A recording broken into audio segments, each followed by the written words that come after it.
الحمد للہ رب العالمین والعاقبۃ للمتقین والصلاۃ والسلام علی رسولہ الکریم اعوذ باللہ من الشیطان الرجیم بسم اللہ الرحمن الرحیم لقد کان لکم فی رسول اللہ اسوۃ حسنہ۔ محترم حضرات، رسول اکرم صلی اللہ علیہ وسلم پر سلسلے وار گفتگو ہو رہی ہے اور آج اس کا 91 سیریل انشاءاللہ آپ کے سامنے بیان کیا جائے گا، اور ہم بات کر رہے ہیں نبی کریم صلی اللہ علیہ وسلم کی ازواج مطہرات کے بارے میں۔ ہم نے پہلے 11 بیویوں کا آپ کو تعارف کرایا ہے، جو بحیثیت کنیز تھی یا لوڈی تھی میں نے ان کا تعارف نہیں کرایا ہے۔ کبھی جہاں پر غلاموں کا ذکر آئے گا کہ غلاموں کے ساتھ اللہ کے رسول نے کیسا برتاؤ کیا، انشاءاللہ وہاں پر وہ ذکر کر دیا جائے گا تاکہ وہ ساری باتیں ایک ساتھ ہو جائیں۔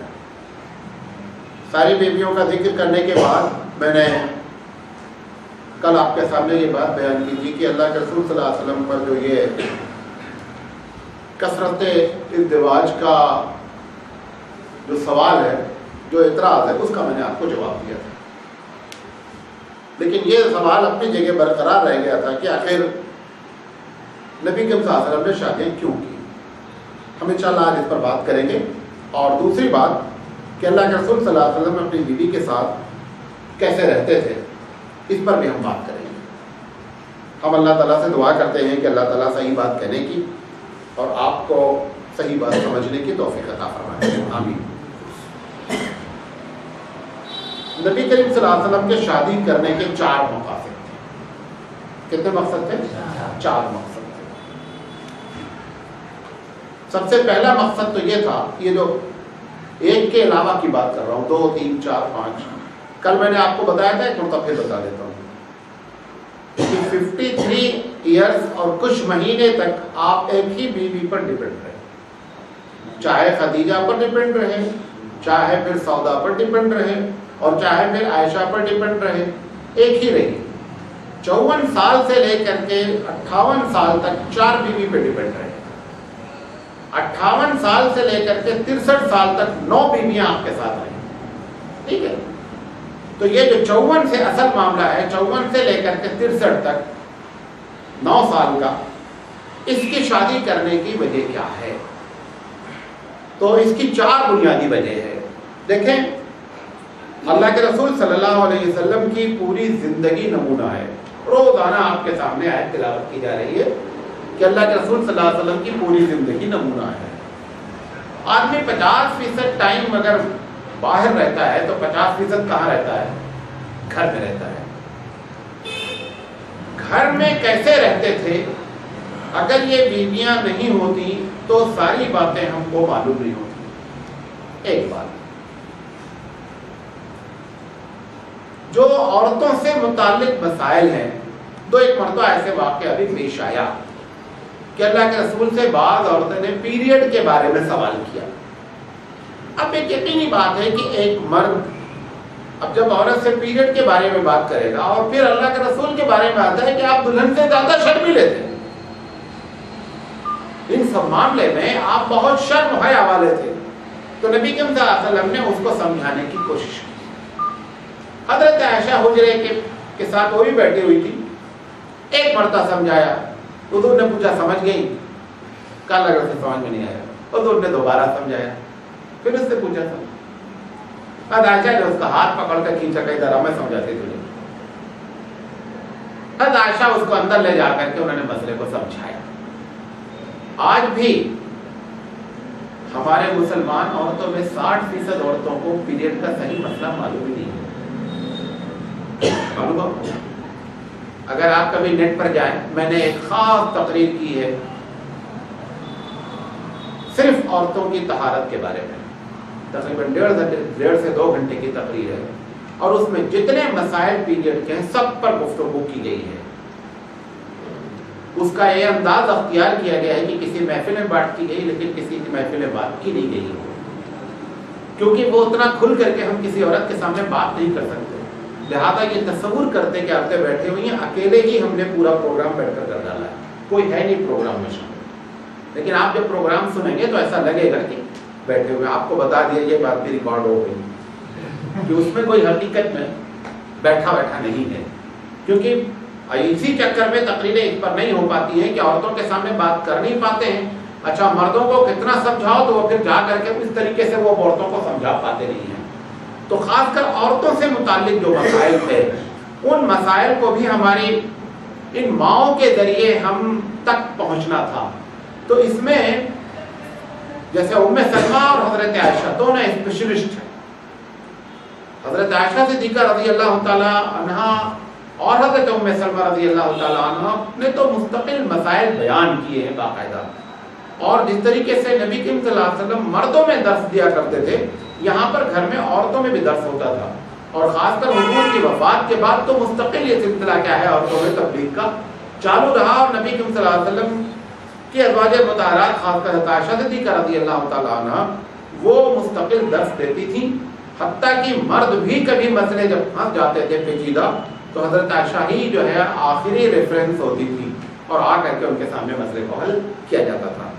تو ایک مقصد تو تھا کہ امت کو شریعت کی تعلیم, وہ تعلیم جو گھر سے تعلق رکھتی ہے, وہ تعلیم جس میں حیا آڑے آ رہی ہے, وہ تعلیم جس کا تعلق عورتوں سے ہے, وہ ان کے ذریعے عام ہو جائے. یہ ایک بنیادی مقصد تھا. لہذا یہ زیادہ عورتیں اگر ہوئیں تو ان کے ذریعے یہ معاملہ زیادہ کلیئر ہوا. ایک مسئلہ بیان کر دیتا ہوں. جب عورتیں ناپاک ہو جاتی ہیں صحبت کی وجہ سے, تو مسئلہ یہ ہے کہ اگر چوٹی بندھی ہوئی تھی اور اس حالت پہ وہ ناپاک ہوئی, اگر وہ غسل کر رہی ہیں تو چوٹی کا کھولنا ضروری نہیں ہے, بالوں کی جڑوں کا بھیگنا ضروری ہے. ویسے بھی آپ کو بتا دیں داڑھی کے سلسلے میں بھی یہی ہے کہ جو یہ بال لٹکتے رہتے ہیں ان کا بھیگنا کوئی ضروری نہیں ہوتا ہے. بعض لوگ اس کے بھگانے کی بڑی فکر کرتے ہیں, حالانکہ جڑ کے بھگانے کی اصل فکر ہونی چاہیے. جڑ جہاں پر ہے اس کا بھیگنا مشٹ ہے. یہ جو ہے اس میں ٹھیک ہے خلال کر لیا جائے, دھونے بھی آئے, لیکن جو لوگ سمجھ رہے ہیں اس کا ضروری نہیں ہوتا ہے. ایسے ہی عورتوں نے, اگر عورت نے چوٹی باندھ رکھی ہے اور اس حال میں وہ ناپاک ہوئی ہے تو ایسی شکل میں چوٹی کھول کر کے اسے غسل کرنے کی کوئی ضرورت نہیں ہے. ایک صحابی ہیں عبداللہ بن عمر رضی اللہ, عمر کے صاحبزادے اور بڑے ہی متدین قسم کے آدمی, آپ کو ان کا ایک مرتبہ تعارف کرا چکا ہوں. انہوں نے یہ فتویٰ دیا ایک مرتبہ کہ نہیں, عورتوں کو ہر حال میں چوٹی کھولنا ہے اور کھول کر کے نہانا ہے.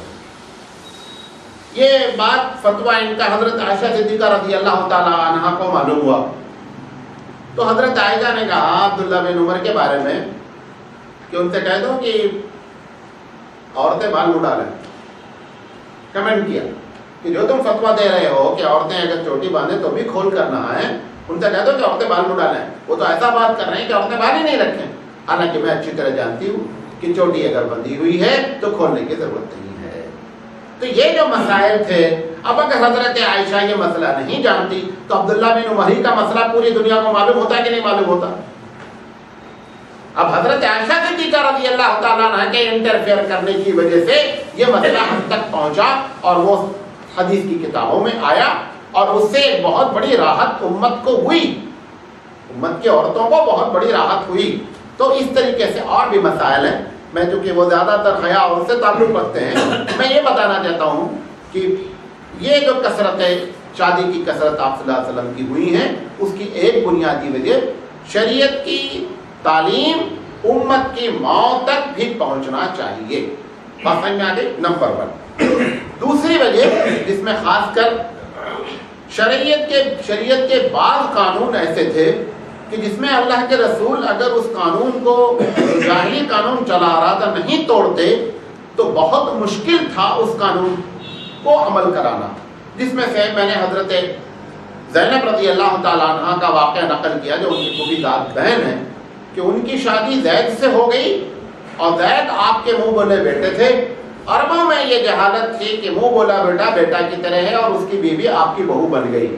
پروردگار عالم کے نگاہ میں شریعت میں یہ بہو نہیں تھی, لہذا اللہ کے رسول صلی اللہ علیہ وسلم کے ذریعے اس قانون کو توڑا گیا اور اللہ کے رسول صلی اللہ علیہ وسلم نے اس قانون کو, اور جو بھی نبی کے صلی اللہ علیہ وسلم تو اس سے بہت پیچھے بھاگنا چاہ رہے تھے, پروردگار عالم نے حکم دیا کہ نہیں صاحب یہ آپ کو زینب سے شادی کرنی ہے تاکہ پوری دنیا کو معلوم ہو کہ زید آپ کے بیٹے نہیں ہیں، بھلے ہی آپ نے ان کو منہ سے کہا ہے وہ، لیکن آپ کے بیٹے نہیں ہیں، اور جب وہ بیٹے نہیں ہیں تو زینب آپ کی بہو بھی نہیں ہے، لہٰذا آپ شادی کر کے یہ میسج پوری دنیا کو پاس کیجئے کہ متبنہ کی جو شخصیت پوری دنیا میں، حالانکہ یہ ہے متبنہ کی شکل، ہندوستان کے قانون میں بھی ہے، اگر متبنہ قانونی لحاظ سے کسی نے بنا دیا تو وہ پراپرٹی میں اس کا بن جائے گا۔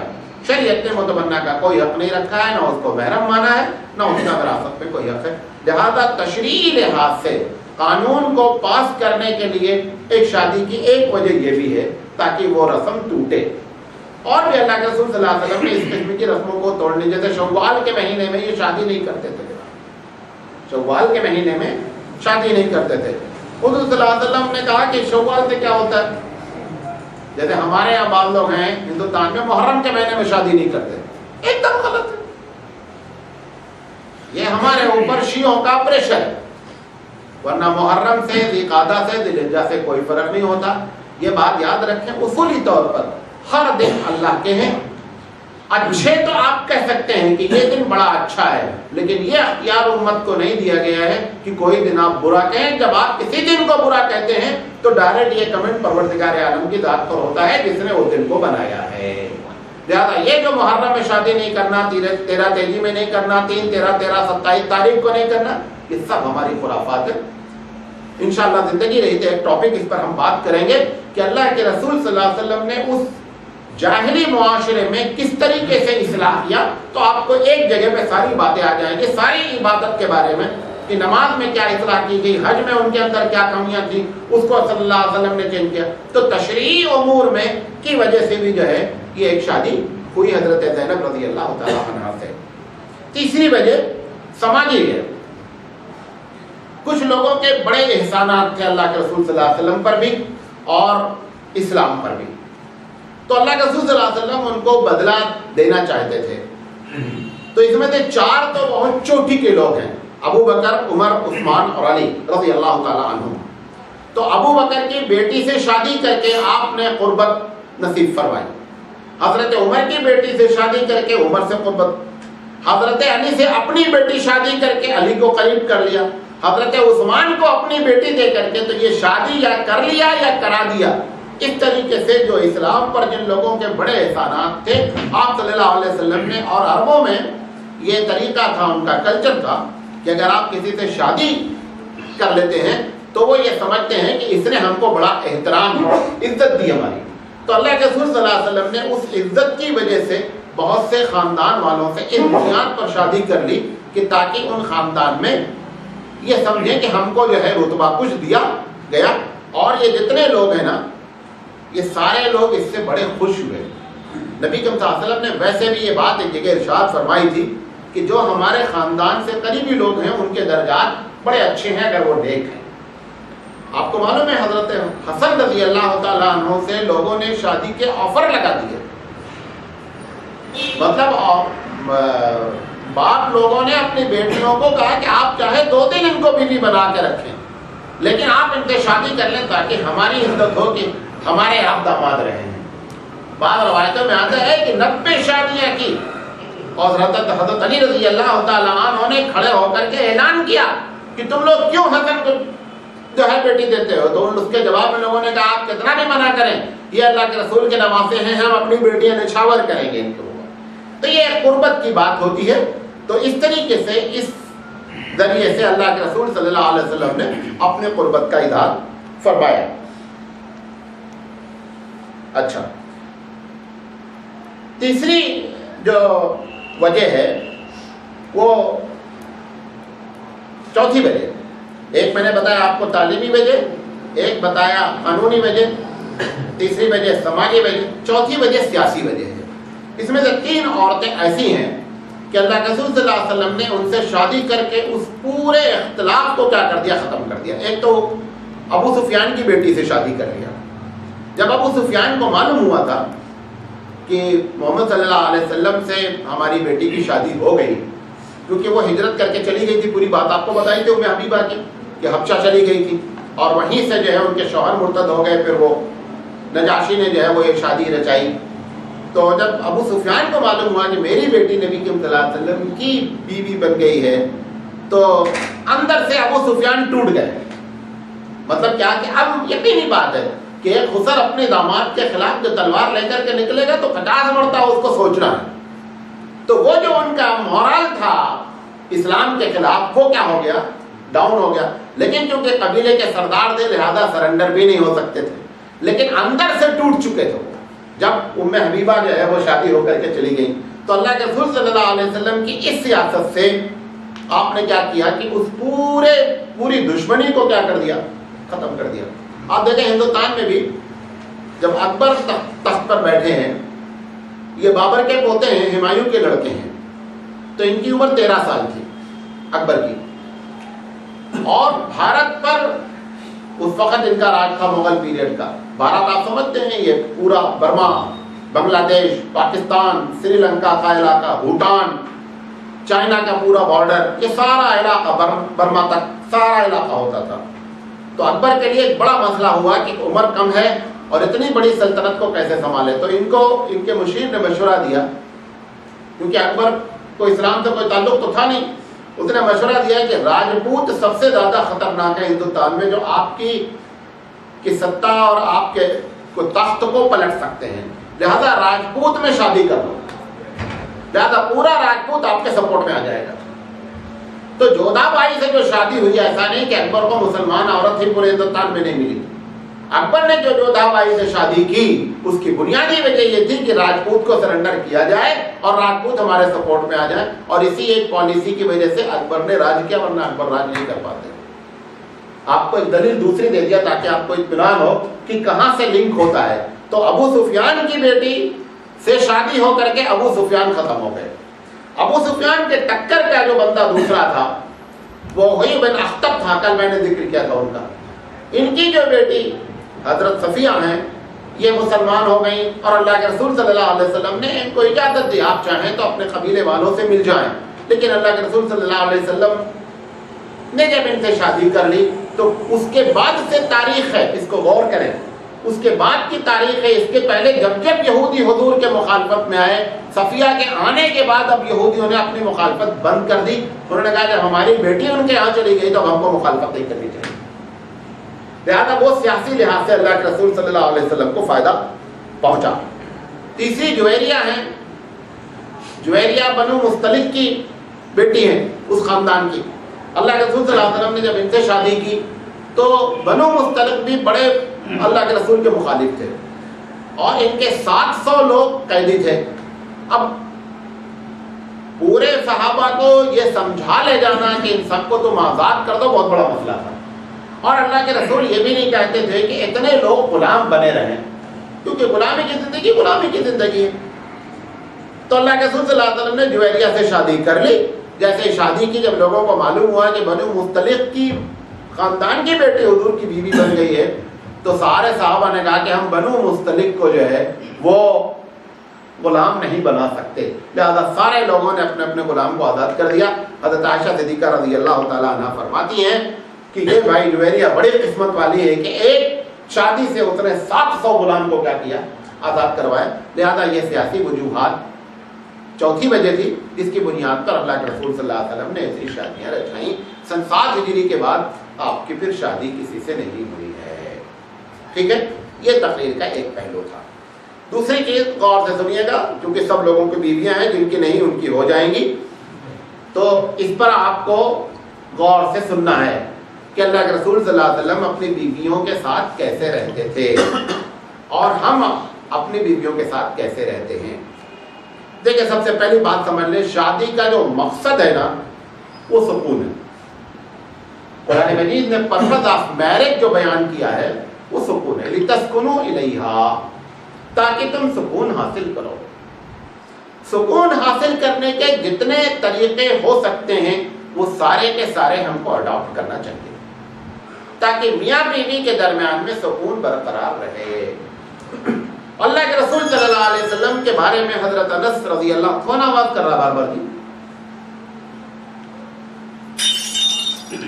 اللہ کے رسول صلی اللہ علیہ وسلم کے بارے میں حضرت انس جو حضور کے خادم ہیں اور 10 سال تک آپ نے خدمت کی ہے، حضرت انس کہتے ہیں کہ اللہ کے رسول صلی اللہ علیہ وسلم نے 10 سال میں کبھی ہم کو ڈانٹا ہی نہیں، کبھی ہم کو ڈانٹا ہی نہیں۔ جس نے اپنے خادم کو نہیں ڈانٹا ہو، بیوی کو کیوں ڈانٹا ہوگا؟ بات سمجھ میں نہیں؟ جب اللہ کے رسول کو غصہ آیا، یہ پوری پالیسی بیان کر رہا ہوں، اس کو نوٹ کر لیں آپ لوگ۔ اللہ کے رسول کا غصہ ہمیشہ اس وقت ہوا ہے جب لوگوں نے اسلام یا مسلمانوں کو پریشان کرنے کی کوشش کی۔ یہ دو ہی وجہ ہیں اللہ کے رسول کی۔ اگر اسلام کی کسی نے دھجیاں اڑانے کی کوشش کی تو پھر اللہ کے رسول سے زیادہ کوئی غصے والا نظر نہیں ہوا، یا کسی نے امت کو نقصان پہنچانے کی کوشش کی تو اس وقت اللہ کے رسول نے زبردست اسٹیپ لیا۔ اور جہاں تک آپ کی ذات کی بات تھی، اللہ کے رسول صلی اللہ علیہ وسلم نے، تمام لوگوں کا اتفاق ہے کہ آپ نے اپنی ذات کے لیے کبھی کسی سے بدلہ لیا ہی نہیں، کبھی کسی پر غصہ کیا ہی نہیں۔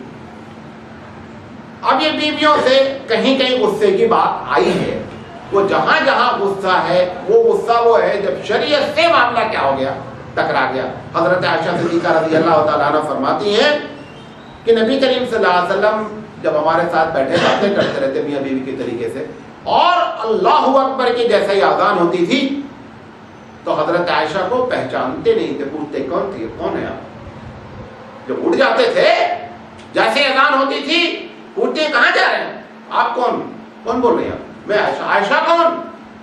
عائشہ بولتی میں ابو بکر کی بیٹی۔ یہ اتنا تعارف کرانا پڑتا تب اللہ کے رسول صلی اللہ علیہ وسلم سمجھتے عائشہ ہیں۔ کیوں؟ اب اذان ہو گئی ہے، لہذا اب ساری دنیا نے، تو جب شریعت کا معاملہ آتا تھا ٹھیک ہے بیوی سے بیٹھی باتیں کر رہے ہیں، بہت اچھی بات ہے، میاں بیوی محبت کی باتیں کر رہے ہیں، اذان ہو گئی اب اللہ، جب اللہ والا بندہ بن جاتا ہے تو دنیا پھر اس کے سامنے کیا ہوتی ہے، ہچ ہو جاتی، کوئی چیز نہیں ہوتی ہے۔ حضرت عائشہ صدیقہ رضی اللہ تعالیٰ عنہ کی یہ روایت ہے۔ تو اب میں آپ کو ایک ایک چیز چھوٹی چھوٹی مختصر بیان کرتا ہوں۔ نبی کریم صلی اللہ علیہ وسلم جب گھر میں آتے تھے، کبھی باہر سے آتے تھے، تو اب تو خیر موبائل کا زمانہ ہے ماشاءاللہ، ہمارے یہ اللہ کے رسول صلی اللہ علیہ وسلم کی سنت ہے، ہم کو بتایا گیا کہ آپ بغیر اطلاع دیے گھر میں نہیں آئیں، بیوی کو بتا دیں فلاں ٹرین سے ہم آ رہے ہیں، فلاں ٹائم پر پہنچیں گے، ٹھیک ہے۔ اللہ کے رسول صلی اللہ علیہ وسلم، اب چونکہ زمانہ نہیں تھا، آپ کیا کرتے تھے، مسجد میں آ کے رک جاتے تھے، سارے کمرے مسجد سے لگے ہوئے ہوتے تھے، اللہ کے رسول کمرے میں رک جاتے تھے، خادم سے کہلا دیتے تھے میں آ گیا ہوں۔ اگر دن ہوتا تھا تو ٹائم دیتے تھے، 2-4 گھنٹے آپ صلی اللہ علیہ وسلم نہیں جاتے تھے۔ وجہ کیا ہوتی تھی کہ معلوم نہیں عورت کس حالت میں ہو، کپڑے صاف ہو نہیں صاف ہو، کیونکہ اس کا شوہر موجود نہیں ہے تو میک اپ یا کیا کہتے ہیں صاف ستھری کس کے لیے رہے گی، گھر میں کیسے بھی رہے، تو کہیں میں پہنچوں اور مجھے ایک مسلمان کی نفرت میرے دل میں آوے، آپ اس کو نہیں برداشت کرنا چاہتے، تو اللہ کے رسول صلی اللہ علیہ وسلم ٹائم دیتے تھے اور اس کے بعد پھر گھر میں جاتے تھے، اور اگر کبھی رات میں آ جاتے تھے تو پوری رات مسجد میں آرام فرماتے تھے، اور پھر اس کے بعد جو ہے وہ صبح جاتے تھے۔ کیوں؟ کیونکہ اب رات کا وقت ہو جاتا تھا تو خادم سے کہلانے کا کوئی فائدہ نہیں ہوتا تھا۔ تو یہ اللہ کے رسول صلی اللہ علیہ وسلم کی عادت تھی، جب گھر میں داخل ہوتے تھے تو مسکراتے ہوئے داخل ہوتے تھے۔ ہم زیادہ مانتے ہیں روب اس میں ہے کہ خوب ایک دم ہٹلر کی طرح گھر میں داخل ہو جائے، یہ اللہ کے رسول صلی اللہ علیہ وسلم کا طریقہ نہیں۔ اللہ کے رسول صلی اللہ علیہ وسلم مسکرا کر کے داخل ہوتے تھے، السلام علیکم کہہ کر داخل ہوتے تھے۔ جو بندہ السلام علیکم کہہ کر داخل ہوتا ہے، کیونکہ شیطان کو سب سے زیادہ مزہ معلوم کس چیز میں ہوتا ہے، میاں بیوی لڑ جانا، خوب تالی بجاتا ہو۔ ہر حدیث میں آتا ہے کہ روز آنا شیطان اپنی رپورٹ لیتا ہے لوگوں سے، اپنے چیلوں سے، تو کوئی بولتا میں نے مرڈر کرا دیا، کوئی بولتا میں نے فلاں کام کرا دیا، وہ فلاں بچہ اسکول سے بھگا دیا، سارے رپورٹ دیتا، بولتا ٹھیک ہے۔ ایک آدمی کھڑا ہوتا، وہ شیطان بولتا میں میاں بیوی کے درمیان میں جھگڑا کروا دیا، تو وہ شیطان جو ہیرو ہے ان کا باس بولتا ہاں یہ کام تم نے کیا، یہ کام زبردست کام ہے، یعنی مرڈر بھی کرا دیا تو اس کو وہ نیچا مانتا ہے، میاں بیوی میں جھگڑا کرا دیا تو وہ بولتا ہے کہ ہاں بھائی تم نے بڑا کمال کیا۔ تو بیوی میاں کے درمیان میں تو اللہ کے رسول صلی اللہ علیہ وسلم کی حدیث ہے کہ اگر آدمی سلام کر کے داخل ہوتا ہے گھر میں تو وہ جو شیطان بیچ میں چکر چلانا چاہتا ہے نا، وہ چکر ختم ہو جاتا ہے۔ آپ نوٹ کر لیں، جن لوگوں کے گھروں میں میاں بیوی میں لڑائیاں چل رہی ہیں ان کی عادت ہے کہ وہ سلام سے داخل نہیں ہو رہے ہیں، اس کے پیچھے یہ راز ہوگا۔ لہذا اگر ہم اب تک نہیں تو ہم کو گھر میں، ہم سمجھتے ہیں ہم اپنے گھر میں جا رہے ہیں کیا سلام کرنے کی ہم کو کیا ضرورت ہے؟ نہیں، سلام کرنے سے بڑے فائدے ہیں. سب سے پہلی بات ہے لوگ الرٹ ہو جاتے ہیں، ماں ہے، بیٹیاں ہیں گھر میں، بہن ہے، کہ بھائی کوئی آ رہا ہے، لہذا سلام کر کے ہم کو داخل ہونا چاہیے. اللہ کے رسول صلی اللہ علیہ وسلم اپنے گھر میں گھر کا کام خود کر لیتے تھے. سید الانبیاء ہیں، اپنے کپڑے میں پیبندی لگا لیتے تھے، اپنے جوتے بھی ٹانگ لیتے تھے، کپڑے بھی کبھی کبھی دھل لیتے تھے. اللہ کے رسول صلی اللہ علیہ وسلم کی ہماری طرح مزاج نہیں تھا کہ ہم اگر جوتا اتارتے ہیں تو کہتے ہیں ہم کو اتارنا ایک جگہ، بیوی کو لے جا کر کے رکھنا ہے دوسری جگہ، وہیں رکھو بھائی جہاں تک رکھا جاتا ہے، بیوی اٹھا کر کے رکھے، اس کی کیا ضرورت ہے؟ اچھا دیکھیں مولانا تھانوی علیہ رحمہ لکھتے ہیں نا کہ وہ جس طریقے سے آپ نماز اور روزہ میں اللہ کے رسول صلی اللہ علیہ وسلم کی سنت کو اپناتے ہیں، ان تمام چیزوں میں بھی سنت کو اپنانا چاہیے، کیونکہ ان تمام چیزوں پہ اپنانے سے ہمارا کیریکٹر اجاگر ہوتا ہے اور ہمارے درمیان میں، میاں بیوی کے درمیان میں سکون برقرار ہوتا ہے. جو سکون برقرار کرنے کی یہ سب ترکیبیں ہیں، آپ اریٹیٹ کر رہے ہیں، اس کو مستقل اریٹیٹ کر رہے ہیں، وہ کیا ہوتا ہے نتیجہ کہ لڑائیاں شروع ہو جاتی ہیں. اچھا اس میں اصل میں ٹیچر اور شوہر، غور سے سنیے گا، ٹیچر اور شوہر کے لیے یہ بہت بڑا مسئلہ ہے کہ وہ اپنے آپ کو بیلنس رکھے. ابھی آپ بچوں کے ساتھ زیادہ گھل مل جائیں، بچے آپ کے سر پہ چڑھ جائیں گے. بچوں سے بہت اسٹرکٹ ہو جائیں، بچے اپنے دل کی بات آپ کو بولیں گے نہیں کلاس میں. نہ وہ مسئلے کا حل ہے نہ یہ مسئلے کا حل ہے. ٹھیک ہے، ایسا ہونا چاہیے کہ بچے اپنے مسائل کھل کر بات کر سکیں اور احترام اتنا برقرار رہے کہ تمہارے سر پر نہ چڑھے. اچھا یہی معاملہ شوہر کا بھی ہونا چاہیے گھر میں. بیویوں کے ساتھ ایسے رہیں محبت سے. ہوتا کیا ہے، ہم نے جیسے ہی یہ شروع کیا وہ ہمارے سر پہ چڑھ جاتی ہے. اب وہ ہمارے مثال کے طور پر آپ صبح اٹھ کر کے روزانہ وہ چائے دے رہی ہے، آپ کبھی بنا کے دے دیں. اگر آپ نے سوچا کہ چلو مولانا صاحب نے کہا چائے بنا کے دے دینا چاہیے، کبھی ہم کو بھی بنانا چاہیے. آپ نے 2-4 دن بنایا، ایسے بھی چانس دیں کیونکہ وہ بڑی شارپ بھی ہوتی ہیں ان سب معاملوں میں. وہ اب روزانہ چائے تمہیں سے پینے کا ہے، یہ بھی نہیں ہونا چاہیے، کیونکہ یہ جب ہوگا تو یہ سب سیڑھی چڑھنے کی ترکیب ہے. یہ پہلا اسٹیپ، دوسرا اسٹیپ، پھر چڑھ جائیں گے. لہٰذا کبھی کبھار یہ کر دینا چاہیے، لیکن اس کا یہ مطلب نہیں ہے وہی ٹیچر والا. اپنے آپ کو بیلنس رکھنا بہت ضروری ہے، اور یہ بڑی خطرناک لائن ہے کہ جو بندہ جو ہے یا تو ادھر گر جاتا یا ادھر گر جاتا. اللہ کے ساتھ جیسے یہ بات بتائی میں نے، ایسا نہیں کہ ہمیشہ جوتا آپ ہی ٹانگتے تھے، یہ بات یاد رکھیں. ہمیشہ اپنا کپڑا خود ہی دھلتے تھے، ایسی بات بھی نہیں ہے. کبھی آپ کی بیویاں بھی، لیکن اللہ کے رسول صلی اللہ علیہ وسلم نے کبھی ایسا حکم نہیں دیا. وہ سمجھتے تھے کہ ان کے کیا حقوق ہیں، ہمارے کیا حقوق. یہ تو اللہ کا فضل ہے، آپ لوگوں پر احسان ہے کہ ہماری عورتیں اسلام کے حقوق جانتی نہیں ہیں. اگر عورتیں اگر اسلامی رائٹس جان جائیں نا تو شوہر ناچتے پھریں. یہ تو چونکہ یہاں اب جیسے یہاں آپ آئے تو بہت کچھ آپ نے جان لیا، جمعہ میں پہنچے بہت کچھ جان لیا. اس میں سے جو اچھی باتیں اب جا کر آپ بولیں گے، کیا وہ باتیں بولیں گے جو آپ کے مطلب کی ہوگی. ان کو سنانا بھی ہے، اگر ہم کو بیوی کو اپنی بتانا بھی ہے، وہی وہی باتیں بتانا ہے. لیکن مولانا صاحب صاحب آج یہ بات بولے، تمہیں مجھے ستاتے نہیں، بولے تو بہت بڑا گناہ ہوتا ہے. اپنا والا ان کو بتانے کے لیے تیار نہیں ہے. تم ہمارے بارے میں کیا کیا. ہم نے ایک تقریر کی ایک مرتبہ دبئی میں، تو بیویوں کے حقوق بیان کیے. ایک دن 50 منٹ کی کیسٹ، تو وہ 30 منٹ کی کیسٹ ہوتی تو ایک کیسٹ بن گئی، وہ 50 منٹ کی، وہ نکل گئی مارکیٹ میں. اس کے بعد دوسرے ہفتے میں نے پھر شوہروں کے بیان کیے. اب وہ شوہر لوگ کیا کیے کہ یہ لے کے جانے کا، وہاں سنانے کا، یہ والا جو پہلا والا تھا لینے جانا. اب ہم کو فون آنا شروع ہو گئے کہ مولانا صاحب یہ آپ نے ایک ہی عورتوں کے بارے میں بات ہی نہیں کی، حالانکہ ان کے بارے میں پہلے بات کیا. میں بتایا تو بہت گڑبڑ ہو گیا. ہم نے کہا اچھا 90 منٹ کی تقریر کیا ایک ساتھ، تو 90 منٹ کی کیسٹ آتی تھی، اور پہلے پارٹ میں یہ بول دیا کہ بھائی پارٹ 2 اس کے بارے میں ہے، تاکہ وہ جو کنفیوژن ہوا تھا وہ ختم ہو. تو ہم ہوشیار ہیں، پہلی بات تو ان کو بیچاریوں کو معلوم نہیں ہے، نمبر 1 ایسے محفل اٹینڈ کرنے کا موقع نہیں ملتا، نمبر 2 اور اگر ہم کو آپ کو ملتا ہے تو آپ جا کر کے اے سائڈ کی سی ڈی سناتے ہیں، بی سائڈ والی سی ڈی ان کو سناتے نہیں ہیں. بی سائڈ کی بھی سی ڈی سنانے کی فکر کرنی چاہیے. تو اللہ کے رسول صلی اللہ علیہ وسلم اپنے گھروں میں کام کاج، کبھی کبھی آٹا بھی گوندھ دیتے تھے. ایک مرتبہ حضرت فاطمہ رضی اللہ تعالیٰ عنہا کے گھر گئے، حضرت فاطمہ روٹی بنا رہی تھی. فاطمہ کو آپ بہت چاہتے تھے. ہم حقیقت میں تصور نہیں کر سکتے کہ حضرت فاطمہ سے حضور کو کتنی محبت تھی.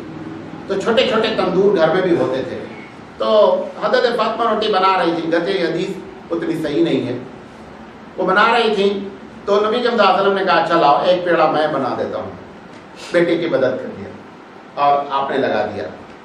تو بعض لوگوں نے لکھا کہ وہ روٹی پکی ہی نہیں.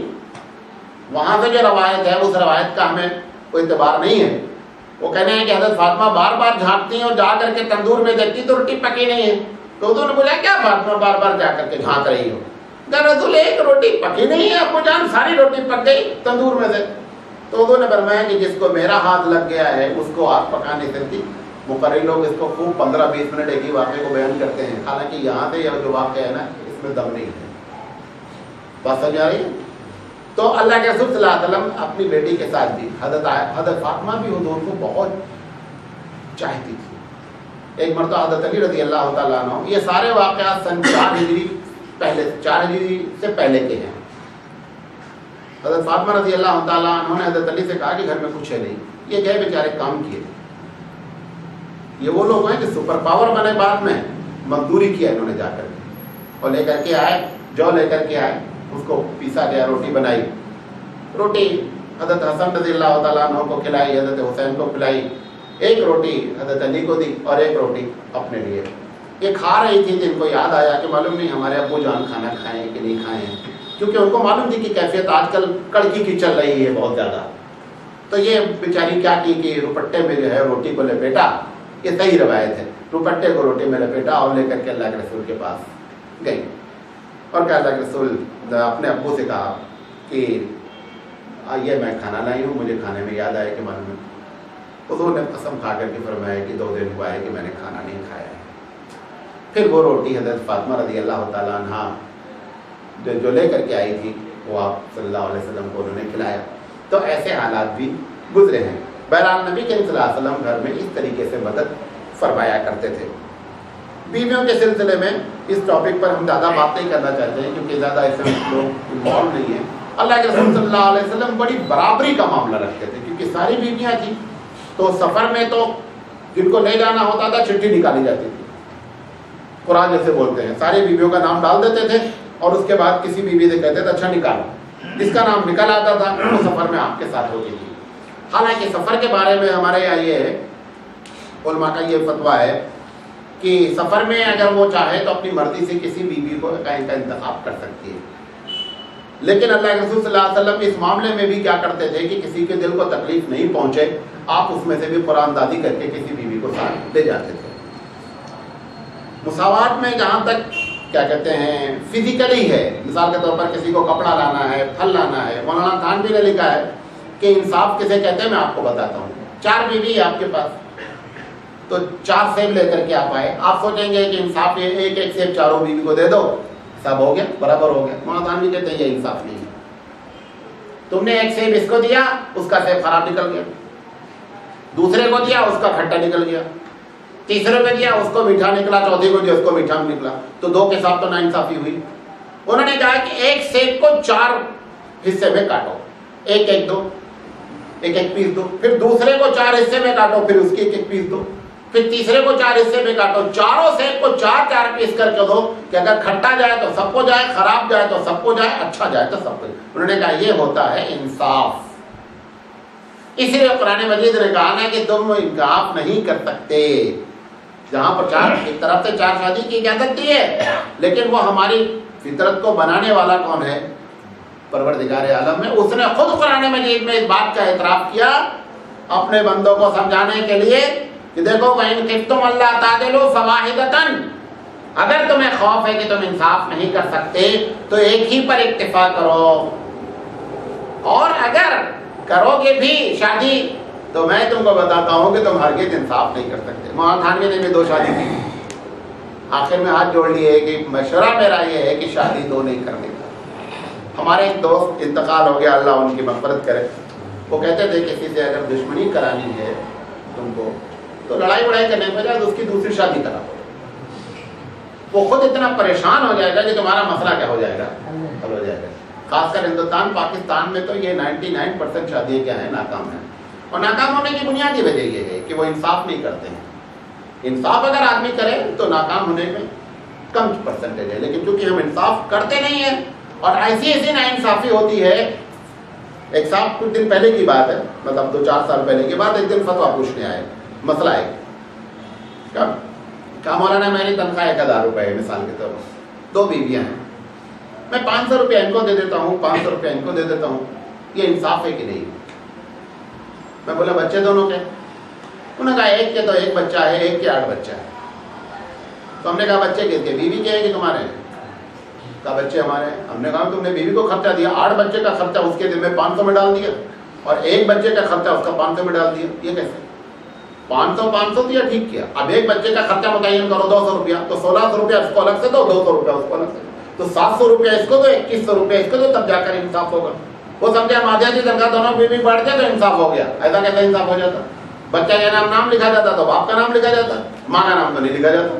بچہ ہمارا جب بولتے تو بیٹا ہمارا بولتے ہیں، عدالت میں نام پکارا جائے تو باپ کے نام سے پکارا جائے، جب پیسہ دینے کا معاملہ آئے تو ماں کے نام لگا دیا جائے، یہ انصاف نہیں ہوتا ہے۔ بہرحال اللہ کے رسول صلی اللہ علیہ وسلم، لیکن ایسا ممکن ہے کہ کچھ بیویاں ہوں آدمی کی 2-4 اور دل کسی کی طرف مائل زیادہ ہو۔ اللہ کے رسول خود فرماتے ہیں کہ پروردگار عالم میں اپنے دل پر قابو نہیں رکھتا۔ حدیث میں آتا ہے نا کہ القلب جو دل ہے یہ اللہ کی 2 انگلیوں کے بیچ میں ہوتا ہے، پوری دنیا کا دل اللہ وہاں سے ریموٹ کرتا رہتا ہے، ریموٹ پلے کرتے نہیں ویسے وہ بھی پلے کرتا رہتا ہے ریموٹ، لہذا دل پر کسی بندے کا قابو نہیں ہے۔ اللہ کے رسول میں اللہ میرا بھی دل آپ کے قبضے میں ہے، میں اگر حضرت عائشہ کی طرف مائل ہوں تو اللہ اس پر میری گرفت نہیں کرنا کیونکہ میں مجبور ہوں۔ یہ ہو سکتا ہے، لیکن اس کو ہونے کا ہی مطلب نہیں کہ ایک بیوی کو لا کر کے تم جو ہے وہ 50 روپے کلو والا سامان دو، دوسری بیوی کو چپکے سے 20 والا پکڑا دو، یہ ممکن نہیں۔ اس میں آپ کر سکتے ہیں، اس میں آدمی قادر نہیں ہے دل والے معاملے میں۔ اس لیے اللہ کے رسول خود پناہ مانگتے تھے اور اللہ تعالیٰ سے دعا کرتے تھے کہ اللہ تعالیٰ میرے ساتھ جو معاملہ حضرت عائشہ کا ہے دل سے میں ان کی طرف زیادہ رغبت رکھتا ہوں، لہذا میری آپ دل میں پکڑ نہیں فرمائیے گا۔ نبی کریم صلی اللہ علیہ وسلم بیویوں کے ساتھ 2 طرح کی غلطیاں ہوتی ہیں ہماری بیویوں سے، ایک تو نیچرلی غلطی ہوتی ہے، فطری طور پر غلطی ہو گئی، مثال کے طور پر کھانا پکا رہی ہے، کبھی نمک زیادہ ہو گیا، 365 دن میں 4-5 ہی دن زیادہ ہوتا ہے، 360 دن ہم بھول جاتے ہیں، وہ 5 دن لے کر کے ڈانٹنا شروع کر دیتے ہیں۔ بھائی انسان ہے، غلطی ہو گئی، تو جو فطری طور پر غلطی ہوئی ہے، انجانے میں غلطی ہوئی ہے، اس کو ہم کو کیا کرنا چاہیے؟ اگنور کرنا چاہیے، درگزر کرنا چاہیے۔ اللہ کے رسول صلی اللہ علیہ وسلم اس طرح کی دونوں غلطیاں، جو غلطی فطری طور پر ہوئی اس پر بھی آپ صلی اللہ علیہ وسلم نے کبھی گرفت نہیں فرمائی۔ جیسے انہوں نے کل بتایا تھا نا کہ حضرت صفیہ کو دیکھنے گئی حضرت عائشہ، واپسی میں انہوں نے کیا کہا؟ ہاں ایک یہودن کو دیکھا ہی، وہ سوکن کی فطرت تھی، لہذا اللہ کے رسول نے صرف یہ کہہ دیا کہ نہیں وہ مسلمان ہے، اس پر آپ نے گرفت نہیں فرمائی۔ دوسری والی سے حضرت زینب نے کیا کیا کہ اونٹ ان کو نہیں دیا، یہ بھی واقعہ بتایا آپ کو نا کل، انہوں نے اونٹ نہیں دیا، اس میں اللہ کے رسول صلی اللہ علیہ وسلم 2 مہینہ ان سے جو ہے نا انہوں نے بات نہیں کی، مطلب ان کے گھر نہیں گئے۔ اس کی کیا وجہ تھی؟ کیونکہ ایک مسلمان پر یہ لازم ہے کہ اگر ایک آدمی کی پریشانی تمہارے دل پر آ گئی اور تم اس کی قدرت رکھتے ہو کہ پریشانی دور کرو، تو اگر نہیں کرو گے تو گنہگار ہو جاؤ گے۔ مثلا کسی آدمی نے کہا بھیا میں بھوکا ہوں، ٹھیک ہے آپ سمجھ رہے تھے پیشہ والے شہر میں گھومتے رہتے ہیں، کوئی بات نہیں، لیکن کسی نے کہا اور آپ کے دل میں بات اتر گئی کہ حقیقت میں یہ بھوکا ہے اور آپ کے جیب میں پیسہ ہے، اگر آپ کھانا نہیں کھلائیں گے گنہگار ہو جائیں گے۔ آپ نے زکات تو دے رکھی ہے، اس سے کوئی بحث نہیں ہے، آپ کی جیب میں پیسہ ایکسٹرا رکھا ہوا ہے اور اس کے کہی ہوئی بات آپ کے دل میں اتر گئی کہ بندہ سچ کہہ رہا ہے، لہٰذا آپ کو ہر حال میں وہ ماننے والا چاہے مسلمان ہو چاہے غیر مسلم کوئی انسانیت کے ناطے ہم کو اس کی مدد کرنی چاہیے۔ اللہ کے رسول صلی اللہ علیہ وسلم کی ناراضگی کی بنیاد کیا تھی کہ میں نے ان سے کہا کہ صفیہ کا اونٹ بیمار ہو گیا ہے، لہٰذا آپ اونٹ دیتے اور تمہارا اسٹپنی کا اونٹ ساتھ میں چل رہا ہے، آپ اس اونٹ کو ان کو دے دیں، لیکن انہوں نے کہا کہ میں ان کو اونٹ نہیں دوں گی، حالانکہ اس وقت ان کے اوپر لازم تھا کہ وہ ان کی مدد کریں کیونکہ ان کے پاس ایکسٹرا اونٹ موجود تھا، لہٰذا اللہ کے رسول صلی اللہ علیہ وسلم نے ناراضگی اپنی لے۔ تو فطری طور پر یا انجانے طور پر اگر ہماری بیویوں سے غلطی کوئی ہو جائے تو اللہ کے رسول صلی اللہ علیہ وسلم کی سنت کیا ہے، ہم کو بھی اس سنت کو اختیار کرنا چاہیے۔ تھوڑا سا اور کر کے ختم کر دیں اس کو، ورنہ پھر رہ جائے گی بیچ میں بات۔ اچھا، اللہ کے رسول صلی اللہ علیہ وسلم پیسے کا معاملہ بیان کر دیتا ہوں جو سب سے اہم مسئلہ ہے۔ معلوم نہیں آپ کو یقین آئے گا کہ نہیں آئے گا، بخاری کی یہ روایت ہے، کس کی روایت ہے؟ جہاں پر زیادہ یقین نہیں ہوتا وہاں جان بوجھ کر بخاری مسلم کی روایت لے کر آتا ہوں آپ کے سامنے، کیونکہ ہر قسم کے لوگ رہتے ہیں نا، کہنا ہے مولانا اپنے طرف سے چھوڑ رہے ہیں نہیں، ایسی بات نہیں ہے۔ اللہ کے رسول صلی اللہ علیہ وسلم کے جو حالات شروع سے لے کر کے دیکھیں، مکی زندگی میں اللہ کے رسول صلی اللہ علیہ وسلم کا کوئی واقعہ فقر و فاقہ کا نہیں ہے، یہ بات یاد رکھیں۔ کیوں؟ خدیجہ رضی اللہ تعالیٰ عنہ کا مال موجود تھا۔ آپ صلی اللہ علیہ وسلم جب ہجرت کر کے آئے ہیں مدینہ میں حالات شروع کے 5 سال تک خاص کر بہت زیادہ ٹف گزرے ہیں، لیکن اس کے باوجود اللہ کے رسول صلی اللہ علیہ وسلم نے فقر و فاقہ پسند فرمایا ہے۔ خود حضرت جبریل علیہ السلام آئے اور کہا اللہ کے رسول آپ کو اللہ کہہ رہا ہے کہ اگر آپ کو دنیا کے خزانے کی چابی چاہیے تو میں عنایت کرنے کے لیے تیار ہوں۔ آپ نے فرمایا میں کہتا ہوں کہ ایک وقت کھاؤں اور ایک وقت فاقہ کروں تاکہ اپنے رب کو یاد کروں۔ تو اللہ کے رسول کا جو فقر و فاقہ ہے وہ اختیاری ہے، مجبوری نہیں ہے۔ بات سمجھے دونوں میں فرق؟ احمد رضا خان صاحب نے ایک شعر کہا ہے،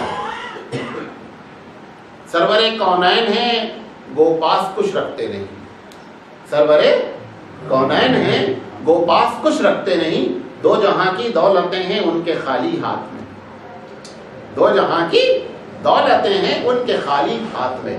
حقیقت یہ ہے کہ اللہ کے رسول اگر پیسہ جمع کرنا چاہتے، اگر پیسہ چاہتے تو اللہ نے خود فرمایا کہ اگر کہیے تو احد پہاڑ کو ہم سونا بنا دیں۔ تو نبی صلی اللہ علیہ وسلم کے وہ 5 سال کے دن تو بڑے ہی سخت گزرے ہیں، اور اسی میں وہ عورتوں نے پاکٹ منی کی شکایت بھی کی ہے۔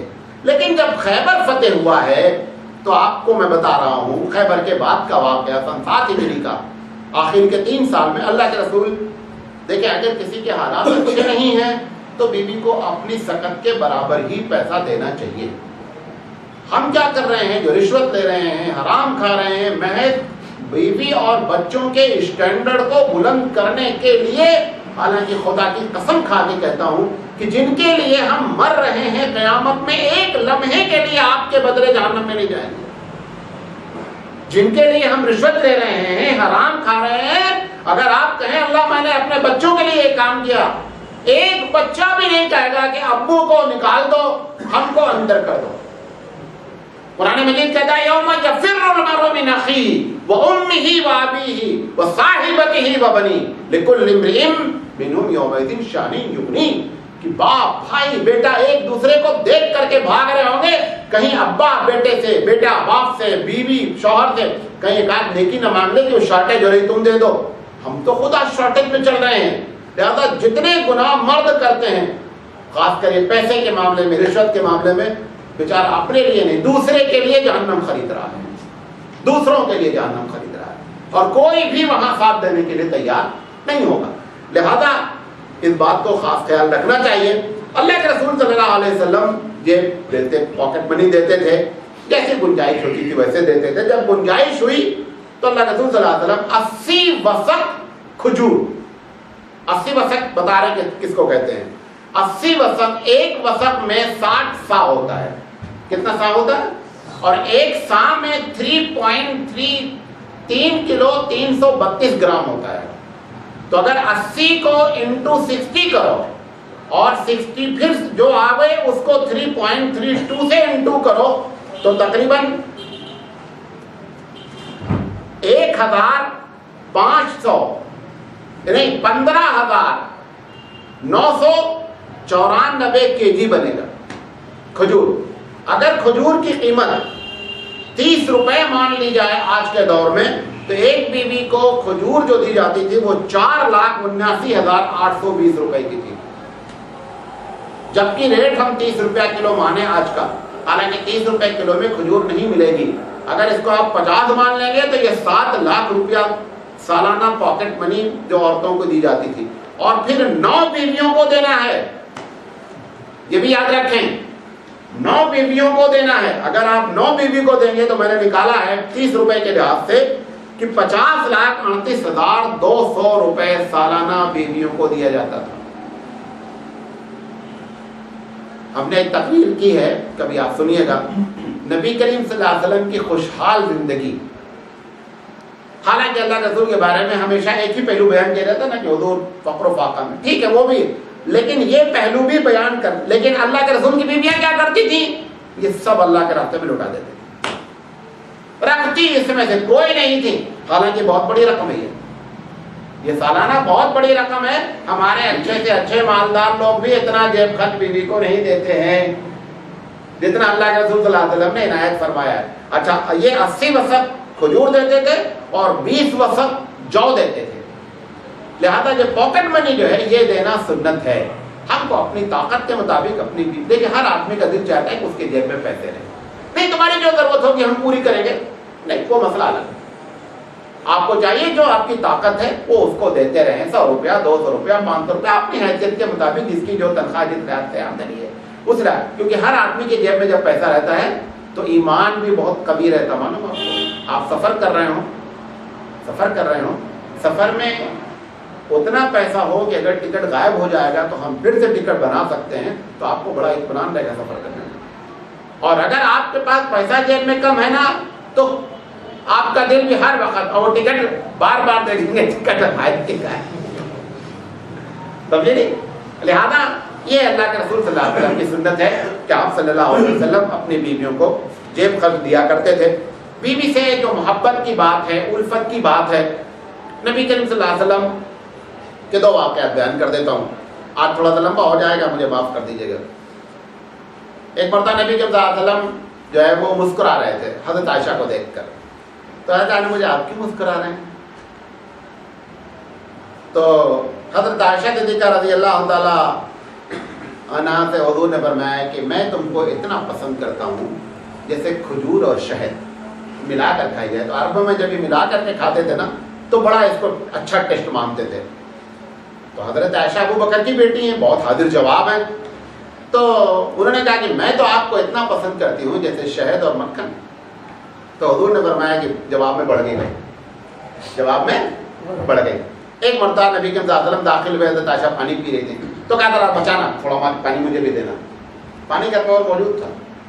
ان کی دل جوئی کے لیے کہ ان کا جھوٹا پینا ہے، حالانکہ برکت کس میں ہے؟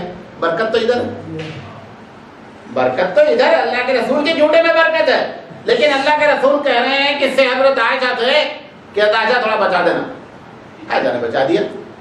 بچانے کے بعد پوچھا کہ پیا کہاں سے ہے؟ وہ جو کٹورا ہے نا اس میں کہاں منہ لگا کر کے پیا ہے؟ اب وہ مٹی کا کٹورا جب آپ منہ لگائیں گے نا تو اتنا بھیگا رہے گا، اتنی جلدی تو سوکھے گا نہیں۔ تو انہوں نے کہا میں نے یہاں سے پیا۔ تو حضور صلی اللہ علیہ وسلم نے گھما کر کے اس جگہ سے پانی پیا۔ یہ کون ہے؟ سید الانبیاء ہیں۔ یہ ہم کو تعلیم دینا چاہتے ہیں کہ بیویوں کے ساتھ ایسی محبت سے رہنا چاہیے۔ ایک مرتبہ ایسا ہوا کہ گوشت کھا رہی تھی، نبی کریم صلی اللہ علیہ وسلم کو گوشت بھی ہڈی والا پسند ہوتا تھا، جو ہڈی کے ساتھ گوشت ہو۔ تو حضرت عائشہ رضی اللہ تعالیٰ عنہ نے گوشت کھایا تو اس میں سے جو ہڈی سے گوشت نوچا تو کچھ گوشت بچا رہ گیا۔ انہوں نے کہا اچھا بچیا مجھے دے دو۔ تو اسی ہڈی والے پیس کو لے کر کے آپ صلی اللہ علیہ وسلم نے کیا کیا؟ خود کھایا۔